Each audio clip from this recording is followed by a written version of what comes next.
एक मुरली और मधुबन सबको बुला रहे हैं, उस प्यार के सागर से मिलन करा रहे हैं, मिलन करा रहे हैं। ओम शांति। आज 1 जुलाई मंगलवार के प्यारे बाप दादा के अनमोल मधुर महावाक्य हैं। आज की मुरली के सार में विदेही बाबा ने आत्मिक स्थिति में रहने के लिए कहा कि बच्चे जब बाप दादा के सन्मुख बैठते हैं व बाबा के महावाक्य सुनते हैं तो क्या आत्म अभिमानी होकर बैठते हो? तुम्हें स्मृति है, हम मूल वतन से पहले देवी देवता धर्म में आते हैं, फिर क्षत्रिय वैश्य शूद्र धर्म में आते हैं, ऐसे चक्र लगाते रहते हैं।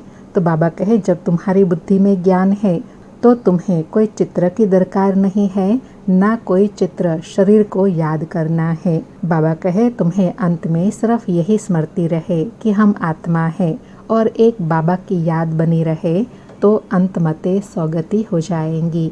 फिर समय अनुसार अटेंशन दिलाया कि अंत में हर एक को अपने पुरुषार्थ का स्थिति का साक्षात्कार होगा। अगर पूरा पुरुषार्थ नहीं करेंगे तो पश्चाताप होगा कि हमने बाबा का कहना नहीं माना। यह सब है बच्चों को समझाने के लिए कि पुरुषार्थ में लग पड़े, गफलत न करे। अटेंशन रखेंगे तो माया गफलत नहीं करा सकती है। फिर नशा दिलाते कहा कि तुम बच्चों को खुशी रहनी चाहिए कि अभी हम इस गंदी दुनिया से छूटते हैं। कहते हैं अच्छे कर्म करते हैं इसलिए सुख मिलता है। तो बाबा कहे अभी तुम बच्चे कितना अच्छा कर्म करते हो जो 21 जन्मों के लिए सुख पाते हो, जिसके लिए बाप कहते हैं सभी को यह रास्ता बताओ कि बाप की याद से ही निरोगी बनेंगे और स्वर्ग के मालिक बन जाएंगे। फिर अपनी ऊंच तकदीर बनाने के लिए कहा कि तुम बच्चों का सबका कल्याणकारी बनना है। बाप श्रीमत देते हैं, मीठे बच्चे अपना सब कुछ धनी शिव बाबा के नाम पर सफल करो। अंत के लिए कहा जाता है किनकी दबी रहेंगी धूल में, किनकी राजा खाए, किनकी चोर लुट जाए, किनकी आग जलाए। सफली होंगी उन्हीं जो धनी परमात्मा के नाम लगाए। तो धनी शिव बाबा खुद कहते हैं बच्चे तुम इस ईश्वरीय सेवा में खर्च करो, यह रूहानी हॉस्पिटल यूनिवर्सिटी खोलो तो बहुतों का कल्याण हो जाएगा। सुनते हैं प्यारे बाप दादा के अनमोल मधुर महावाक्य। आज बाबा कहे मीठे बच्चे तुम्हारी बुद्धि में अभी सारे ज्ञान का सार है, इसलिए तुम्हें चित्रों की भी दरकार नहीं। तुम बाप को याद करो और दूसरों को कराओ। आज मुरली से प्रश्न है पिछाड़ी के समय तुम बच्चों की बुद्धि में कौन सा ज्ञान रहेगा? उत्तर में बाबा कहे उस समय बुद्धि में यही रहेगा कि अभी हम जाते हैं वापस घर परम धाम, फिर वहां से चक्र में आएंगे, धीरे धीरे सीढ़ी उतरेंगे, फिर बाप आएंगे चढ़ती कला में ले जाने। अभी तुम जानते हो पहले हम सूर्यवंशी थे, फिर चंद्रवंशी बने, इसमें चित्रों की दरकार नहीं। बाबा कहे ज्ञान स्पष्ट हो गया, फिर चित्रों की दरकार नहीं, समझकर फिर दूसरों को समझाना है। ओम शांति। बच्चे आत्म अभिमानी होकर बैठे हो। बाबा स्मृति दिला रहे हैं कि बच्चे आत्म अभिमानी होकर बैठे हो। 84 का चक्र बुद्धि में है, अर्थात अपने वैरायटी जन्मों का ज्ञान है। वैरायटी रूप का भी चित्र है ना, इसका ज्ञान भी बच्चों में है कि कैसे हम 84 जन्म लेते हैं। मूल वतन से पहले देवी देवता धर्म में आते हैं। यह ज्ञान बुद्धि में है, इसमें चित्रों की कोई दरकार नहीं। हमको कोई चित्र आदि याद नहीं करना है। बाबा कहे ज्ञान तो समझ की बात है, तो समझ आ गई तो फिर चित्रों की दरकार नहीं। अंत में याद सिर्फ यह रहेगा कि हम आत्मा हैं, मूल वतन की रहने वाली है, यहाँ हमारा पार्ट है, यह भूलना नहीं चाहिए। यह मनुष्य सृष्टि के चक्र की ही बातें हैं और बहुत सिंपल है, इसमें चित्रों की बिल्कुल दरकार नहीं, क्योंकि यह चित्र आदि सब है भक्ति मार्ग की चीजें। ज्ञान मार्ग में तो है पढ़ाई, पढ़ाई में चित्रों की दरकार नहीं। इन चित्रों को सिर्फ करेक्ट किया गया है। जैसे वह कहते हैं गीता का भगवान श्री कृष्ण है, हम कहते हैं शिव हैं। यह भी बुद्धि से समझने की बात है। बुद्धि में यह नॉलेज रहती है। हमने 84 का चक्र लगाया है, अब हमको पवित्र बनना है। पवित्र बन फिर नए सिर चक्र लगाएंगे। यह है सार जो बुद्धि में रखना है। बाबा कहे सारे ज्ञान का सार कौन सा है जो बुद्धि में रखना है? पवित्र बनना है और बाप को याद करना है। जैसे बाप की बुद्धि में है वर्ल्ड की हिस्ट्री ज्योग्राफी व 84 जन्मों का चक्र कैसे फिरता है, वैसे तुम्हारी बुद्धि में है पहले हम सूर्यवंशी फिर चंद्रवंशी बनते हैं। चित्रों की दरकार है नहीं, सिर्फ मनुष्यों को समझाने के लिए यह बनाया है। ज्ञान मार्ग में तो सिर्फ बाप कहते हैं मन मना भव। जैसे यह चतुर्भुज का चित्र है, रावण का चित्र है, यह सब समझाने के लिए है, दिखलाने पड़ते हैं। बाबा कहे जब तक समझ नहीं है तब तक समझाने के लिए यह चित्र बनाए हुए हैं।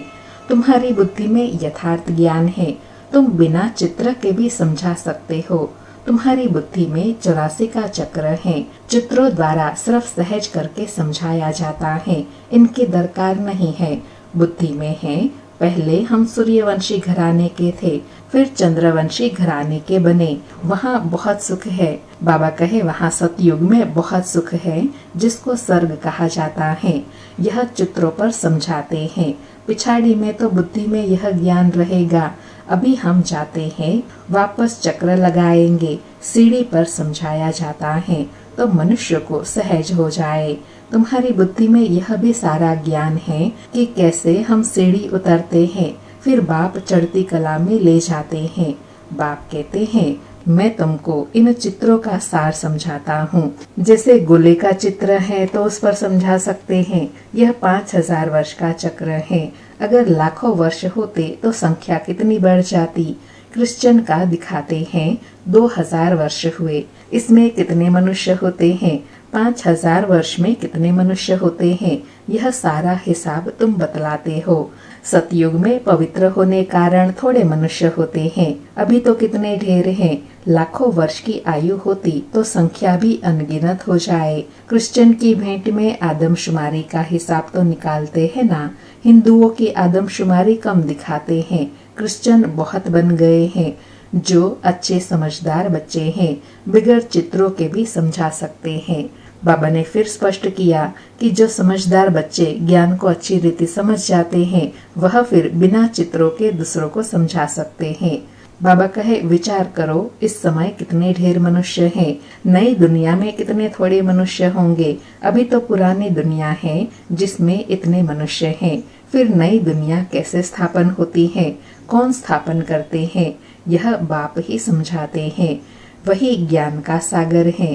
तुम बच्चों को सिर्फ यह 84 का चक्र ही बुद्धि में रखना है। अभी तुम नर्क से स्वर्ग में जाते हो तो अंदर खुशी होंगी ना। सतयुग में दुख की कोई बात होती नहीं, ऐसी कोई अप्राप्त वस्तु नहीं जिसकी प्राप्ति के लिए पुरुषार्थ करे। यहाँ पुरुषार्थ करना पड़ता है। यह मशीन चाहिए, यह चाहिए। वहाँ सतयुग में तो सब सुख मौजूद है। जैसे कोई महाराजा होता है तो उनके पास सब सुख मौजूद रहते हैं, गरीब के पास तो सब सुख मौजूद नहीं होते। परंतु यह तो है कलयुग, तो बीमारियां आदि सब कुछ है। बाबा सतयुग और कलयुग की कंपैरिजन कर रहे हैं कि सतयुग में सब सुख के साधन पर्याप्त रहते हैं और यहाँ मनुष्य को हर सुख के साधन की प्राप्ति के लिए पुरुषार्थ करना पड़ता है, फिर भी अल्पकालीन होता है। बाबा कहे गरीब के पास तो सब सुख मौजूद नहीं होते, परंतु यह तो है कलयुग, तो बीमारियां आदि सब कुछ है। अभी तुम पुरुषार्थ करते हो नई दुनिया में जाने के लिए। स्वर्ग नर्क यहाँ ही होता है। यह सूक्ष्म वतन की जो रमत गमत है यह भी टाइम पास करने के लिए है। जब तक कर्मातीत अवस्था हो टाइम पास करने के लिए यह खेल पाल है। कर्मातीत अवस्था आ जाएंगी, बस तुमको यही याद रहेगा कि हम आत्मा ने अब 84 जन्म पूरे किए हैं, अब हम वापस जाते हैं घर। बाबा कहे जब तक संपूर्ण बने तब तक यह रमत गमत चलती रहती है, खेल पाल। जब संपूर्ण बन जाएंगे तो बस एक ही अवस्था रहेगी कि हम आत्मा हैं और हम अब अपने घर जा रहे हैं। फिर आकर सतो प्रधान दुनिया में सतो प्रधान पार्ट बजाएंगे। यह ज्ञान बुद्धि में लिया हुआ है, इसमें चित्रों आदि की दरकार नहीं। जैसे बैरिस्टर कितना पढ़ते हैं, बैरिस्टर बन गए, बस जो पाठ पढ़े वह खलास, रिजल्ट निकली प्रारब्ध की। तुम भी पढ़कर फिर जाई राजाई करेंगे, वहाँ यह नॉलेज की दरकार नहीं।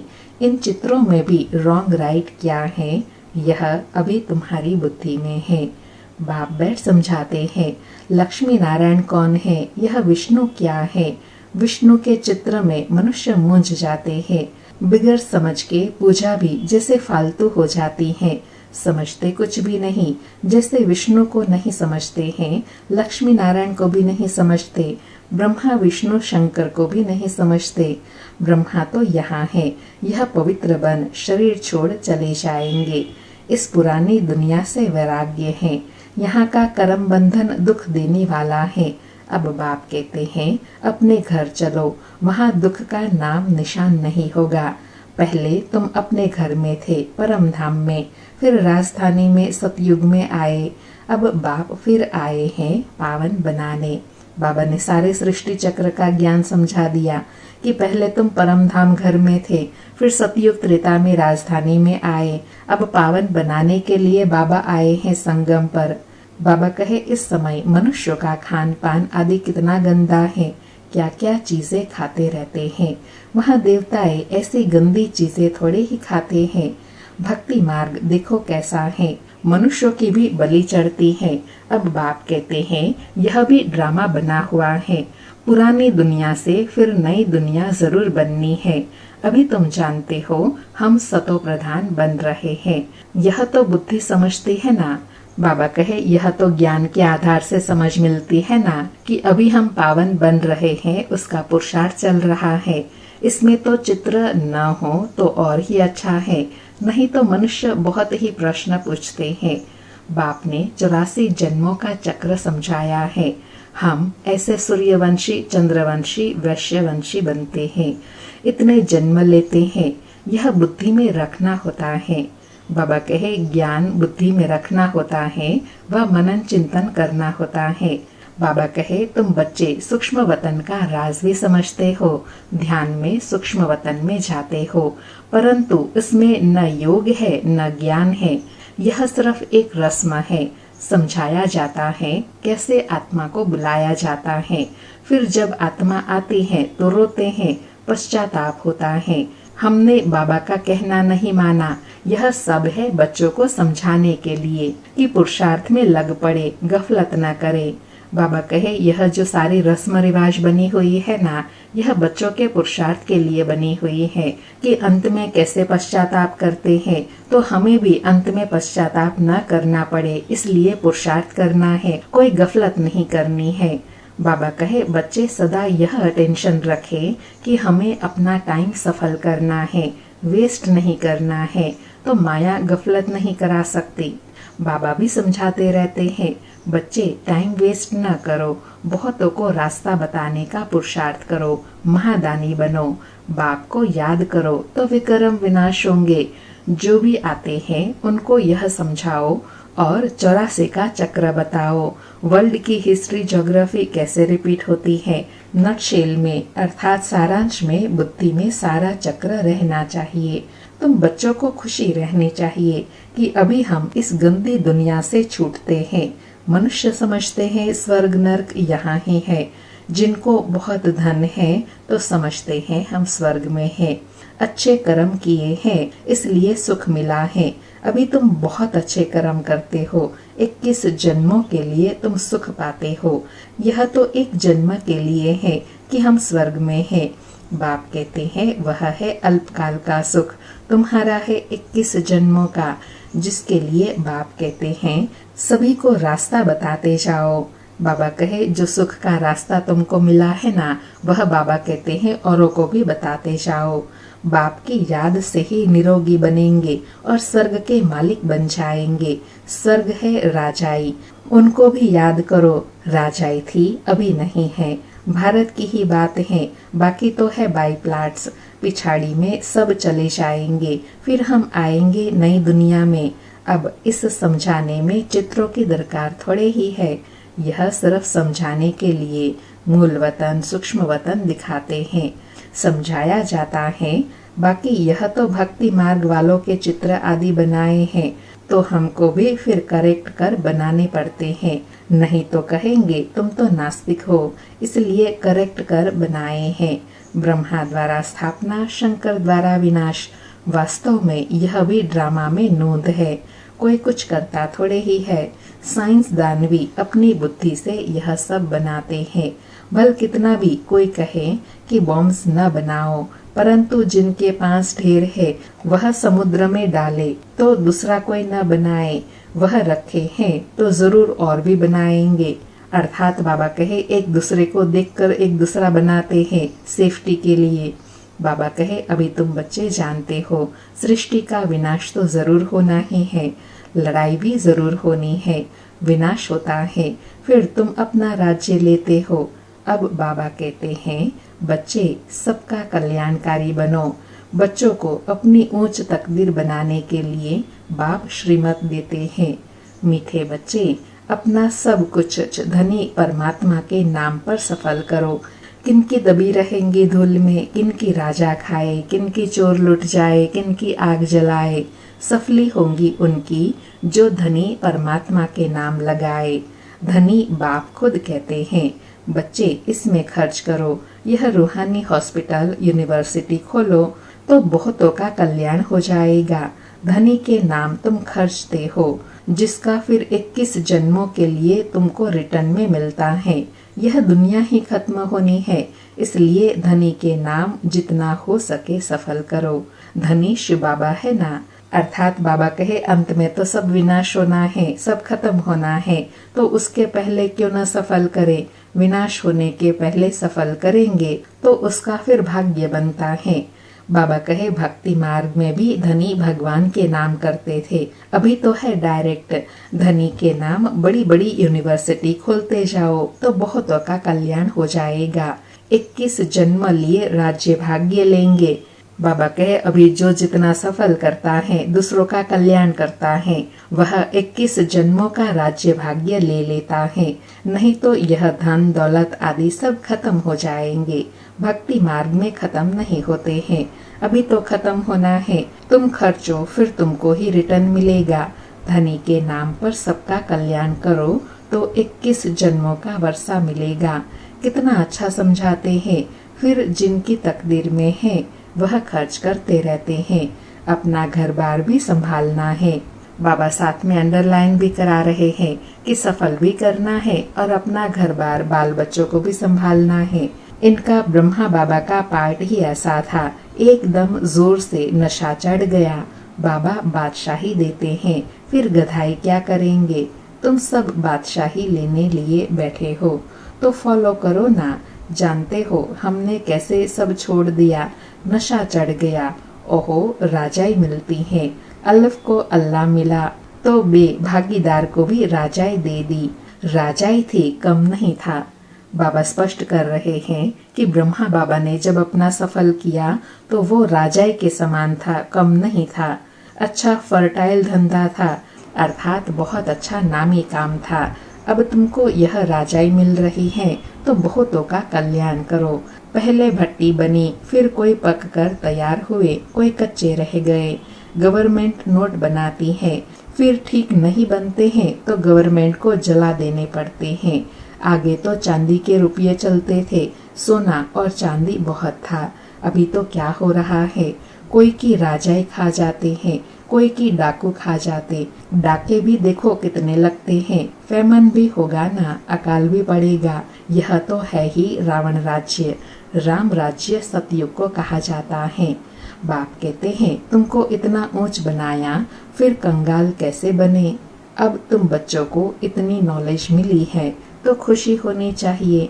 बाबा कहे अभी अपने पार्ट की समझ मिली है, नॉलेज मिली है तो कितनी खुशी होनी चाहिए कि पहले हम क्या थे और अब फिर से हम ऐसा संपन्न बन रहे हैं। बाबा कहे दिन प्रतिदिन खुशी बढ़ती जाएगी। जितना यात्रा पर नजदीक होंगे उतनी खुशी होंगी। तुम जानते हो सुख धाम शांति धाम सामने खड़ा है। वैकुंठ के जाड़ दिखाई पड़ रहे हैं, बस अब पहुँचे कि पहुँचे। बाबा कहे वैकुंठ के जाड़ दिखाई दे रहे हैं, अब ऐसे स्पष्ट अनुभव होता है कि जैसे हम पहुँचे कि पहुँचे वैकुंठ में। अच्छा, मीठे मीठे सिकिलधे बच्चों प्रति माता पिता बाप दादा का याद प्यार और गुड मॉर्निंग। रूहानी बाप की रूहानी बच्चों को नमस्ते। हम रूहानी बच्चों की रूहानी माता पिता बाप दादा को याद प्यार गुड मॉर्निंग और नमस्ते नमस्ते। सारी मुरली से धारणा के लिए सार है। पहला पॉइंट, अपना टाइम सफल करने का अटेंशन रखना है। माया गफलत न करा सके, इसके लिए महादानी बन बहुतों को रास्ता बताने में बिजी रहना है। दूसरा पॉइंट, अपनी ऊंची तकदीर बनाने के लिए धनी परमात्मा के नाम पर सब कुछ सफल करना है। रूहानी यूनिवर्सिटी खोलनी है। आज प्यारे बाबा का वरदान है, ऊंचे ते ऊंच बाप को प्रत्यक्ष करने वाले शुभ और श्रेष्ठ कर्मधारी भव। ऊंचे ते ऊंच बाप को प्रत्यक्ष करने वाले शुभ और श्रेष्ठ कर्मधारी भव। स्पष्टीकरण है, जिस राइट हैंड से सदा शुभ और श्रेष्ठ कर्म करते हैं, ऐसे आप राइट हैंड बच्चे सदा शुभ व श्रेष्ठ कर्मधारी बनो। आपका हर कर्म ऊंचे ते ऊंच बाप को प्रत्यक्ष करने वाला हो, क्योंकि कर्म ही संकल्प व बोल का प्रत्यक्ष प्रमाण के रूप में स्पष्ट करने वाला होता है। कर्म को सभी देख सकते हैं, कर्म द्वारा अनुभव कर सकते हैं। इसलिए चाहे रूहानी दृष्टि द्वारा, चाहे अपने खुशी के रूहानियत के चेहरे द्वारा बाप को प्रत्यक्ष करो, यह भी कर्म है। आज बाबा ने बाबा को प्रत्यक्ष करने का आधार बताया, श्रेष्ठ कर्मधारी बनना है। बाबा कहे सबसे प्रत्यक्ष प्रमाण कौन सा है? हमारा श्रेष्ठ कर्म दूसरों को प्रेरणा दे, ऐसे प्रेरणादायी कर्म हो जो दूसरों का परिवर्तन कर सके। आज का स्लोगन है, रूहानियत का अर्थ है नयनों में पवित्रता की झलक और मुख पर पवित्रता की मुस्कुराहट हो। रूहानियत का अर्थ है नैनों में पवित्रता की झलक और मुख पर पवित्रता की मुस्कुराहट हो।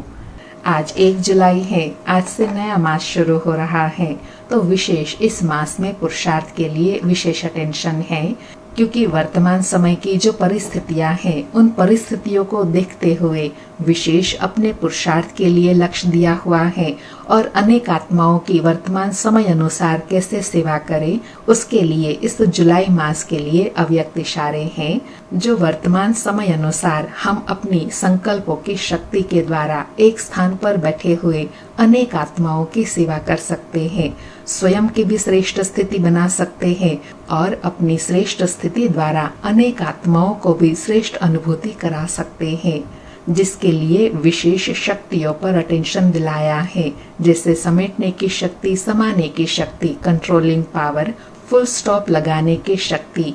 इन सब शक्तियों को जमा करने का जो सार है, वह है इस मास के अव्यक्त इशारे।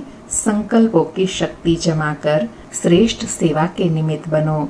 तो आज की सेवा बाबा ने बताई कि जैसे आजकल सूर्य की शक्ति जमा कर कई कार्य सफल करते हैं, ऐसे आप संकल्प की शक्ति जमा करो तो औरों में भी बल भर सकते हो, अनेक कार्य सफल कर सकते हो।